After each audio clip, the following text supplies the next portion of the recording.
आज तक लोगों को नहीं मालूम कि पूजन करने बैठते हैं तो सबसे पहले क्या करते हैं। पर सबसे पहला काम मंदिर में बिना पंडित के सबसे पहला काम कौन सा होता है? तो सबसे पहला काम होता है भगवान को धन्यवाद देना कि आज भी आपने मुझे इस मंदिर में आपका दीदार कराने के लिए, दर्शन कराने के लिए बोला। अगर पंडित साथ में होगा तो पहले वो मंत्र बोलेगा, स्वस्ति वाचन करेगा।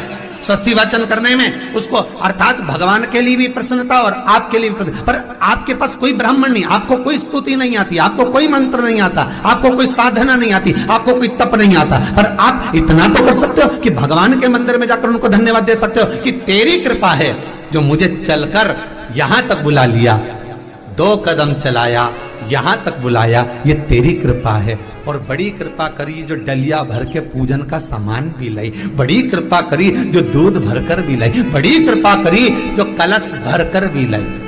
कितने लोगों का फायदा है कलश भरकर मंदिर ले जाने में? देखिए जरा कितने लोगों का फायदा।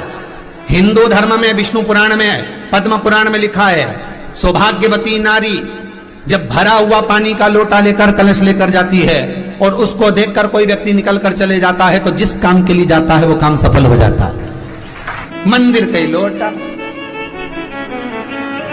मंदिर का ही पानी, सिर पे पल्लू लेके हर हर महादेव बस शिव जी के चढ़ा रही और इतने प्रेम से रिझा रही। अब फ्री का पानी था तो एक लोटे में मन भी नहीं माने।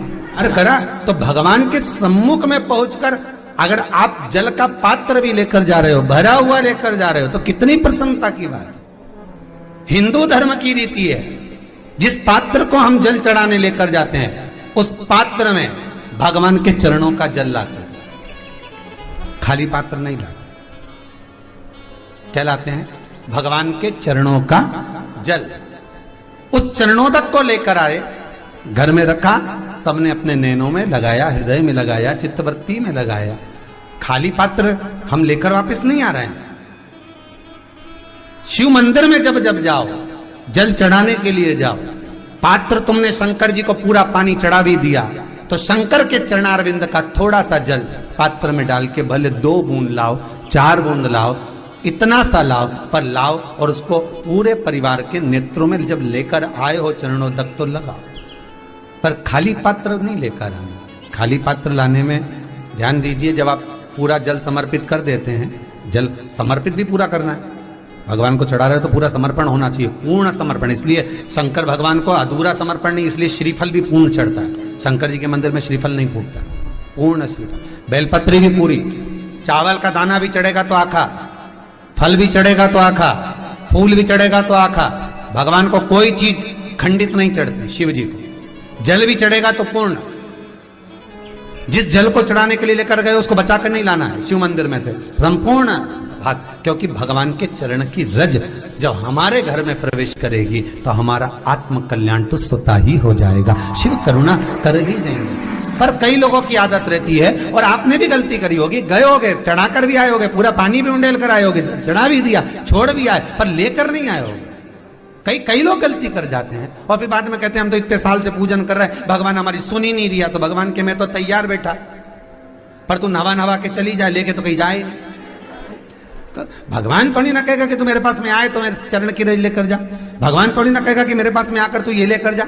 भगवान तो कहेगा मेरे पास में आया है, मांगना कुछ मत, बस मुझे जो स्नान कराया है मेरा चरणोदक लेकर जा, छीट दे पूरे घर में, संपदा भरना मेरा काम है। जहां मेरी चरण की रज पहुंच गई वहां संपदा स्वतः पहुंचती है, मैं वहां पहुंच जाता हूं।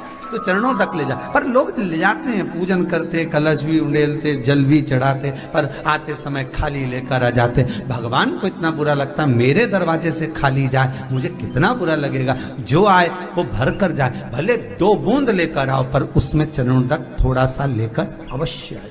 उसी तरह जल चढ़ाने के बाद हम जब लेकर आते हैं पात्र के अंदर, ये उसमें उसकी बरकत है। गर्ग संहिता में दूसरी चीज कही, उसको भी समझ लीजिए।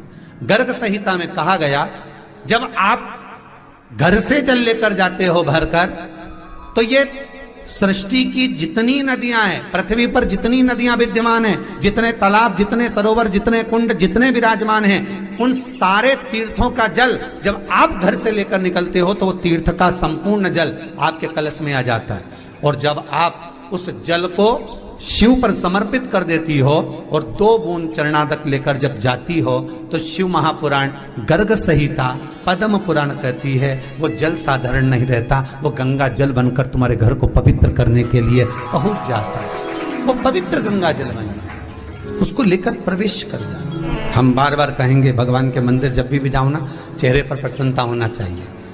किसी से मिलने जाओ ना, चेहरे पर अगर प्रसन्नता नहीं और ऐसे ही पहुंच गए ना तो वो श्रेष्ठता नहीं मानी गई। तुम तुम्हारी बहन के घर जाओ, सती मैया जलकर भस्म क्यों हुई? माता सती के भस्म होने का कारण क्या था?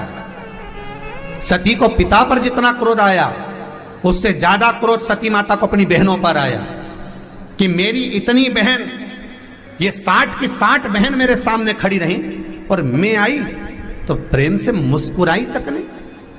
आप किसी के यहाँ जाओ और कोई के यहाँ पहुंचे और जाते से ही आप उस पहुंचे और कहा जी जी राधे राधे, जय श्री कृष्णा, हर हर महादेव, श्री शिवाय नमस्तुभ्यम, ओम नमः शिवाय आपने बोला और उसके चेहरे पर प्रसन्नता नहीं आया तो ऐसे घर में जाने से कोई फायदा है क्या?